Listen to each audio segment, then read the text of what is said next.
You see, when people are deeply programmed psychologically to believe that they will die or spend eternity in hell or lose all their assets or loved ones or be vulnerable to attacks from the devil or demons or witches if they do not comply or subject themselves to someone or some rules, it becomes extremely difficult to convince them otherwise. It's funny how most people overlook some of these religious and political mandates when we are counting acts of terrorism. But the fact is, many of these religious organizations and government administrative units, and even some corporations and individuals, constantly intimidate and coerce their subjects to do their bidding simply by instilling fear in them. There are many voices in the world, and none of them is without significance. Do not ignore. Listen. Fear comes in several kinds, and some of them are actually good for our survival. Like the kind of fear that prompts us to instinctively flee or act in self-defense when we are confronted with danger.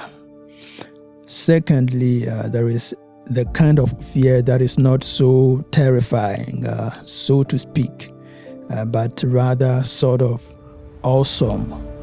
And this one prompts us to give reverence or honor to whom honor is due. And finally, there is terror, the kind of fear that basically paralyzes your instincts. Today, I want to talk to you about this extreme kind of fear and how the oppressors use it to exploit the ignorant masses, and possibly how to overcome it.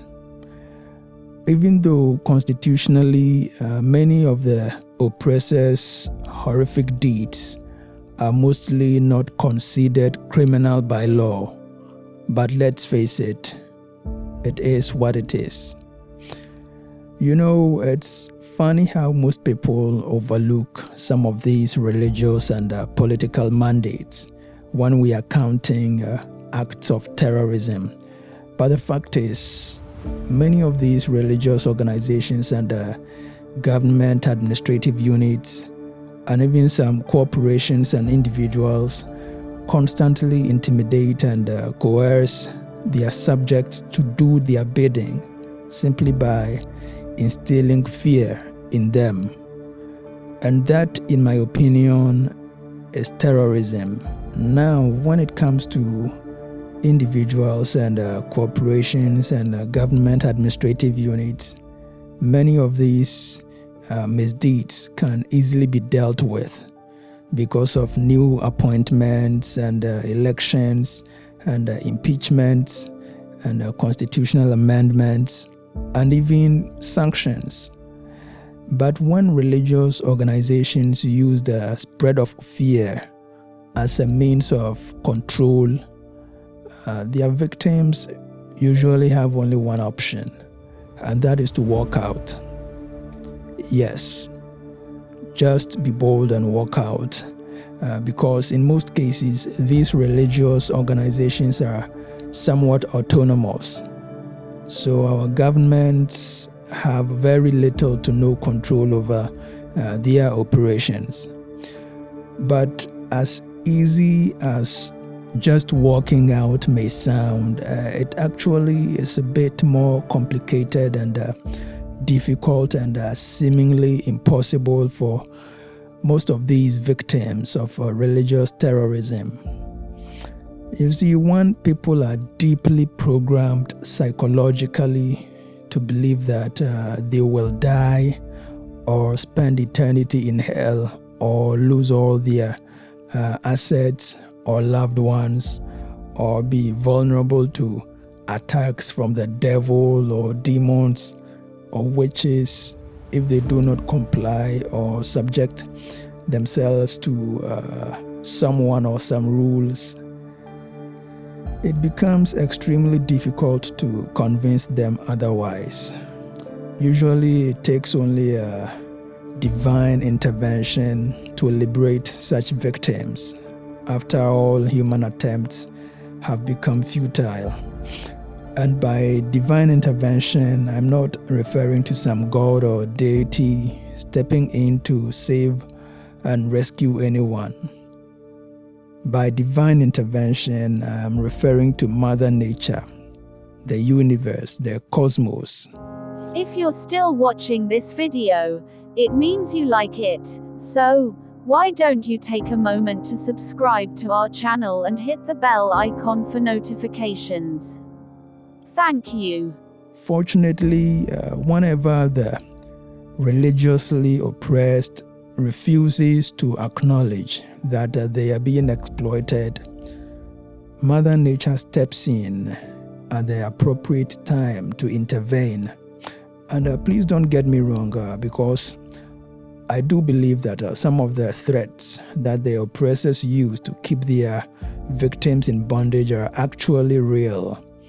For instance, losing a loved one or loved ones, and also losing your assets or business opportunities, or even losing your life, because you can easily be executed in some countries for denouncing or renouncing your religion.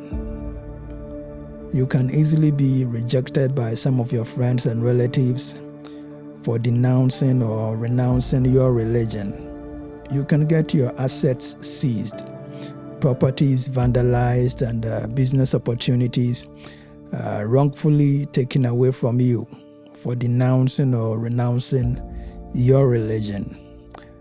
Now, concerning spending eternity in hell, I do not believe or accept that ideology because I believe in the reincarnation and ascension of souls. But if you believe that you are going to hell for drinking a bit of alcohol or eating pork, then don't drink alcohol or eat pork. Because those are some of the personal preferences and life choices I do not spend my time and energy on suggesting to people what to do. But when it comes to spiritual attacks from the devil and demons and witches, please allow me to offer my humble opinion. You see, I believe that things that are meant to happen will inevitably happen when they are meant to happen and to whom they are meant for. Simply put, I believe in predestination. It's okay if you don't believe it, but that's just my opinion, and I will present you with some evidence. Sadly, some people believe that they get some kind of immunity from spiritual attacks when they align themselves to some deities or subscribe to some religion. But the truth is, those attacks will come whether or not you are religious or spiritual.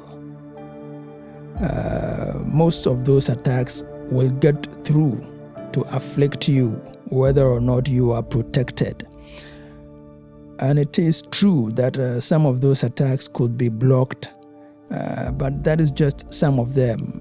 The majority of them will hit you, and they are meant to toughen you or teach you a lesson or fulfill some destinies, and you simply can't avoid them. Are you more righteous than Job? No, yet he was attacked by the devil. Are you closer to Jesus than Peter and Judas? No. Yet they were attacked by the devil just to fulfill some destiny. My point is, regardless of your religious affiliations, some spiritual attacks can't be avoided. So don't let your religious leaders use them to entrap you. Those spiritual attacks will definitely come. Most of them will surely hit you. They will afflict you, and you just have to learn to accept and live with them, just like Paul did in 2 Corinthians 12, verses 7 to 10, when he talked about the thorn in his flesh and his afflictions. So admittedly, some of those threats are real. The risk is real. But for how long are you going to let your fear cripple your instincts?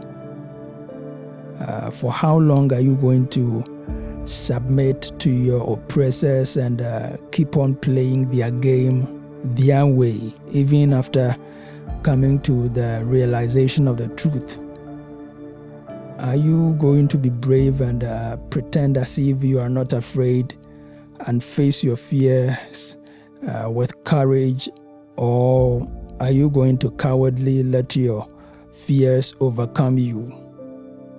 The choice is yours. If you find this video helpful, kindly subscribe to our channel and hit the bell icon for more content like this. Thanks for watching.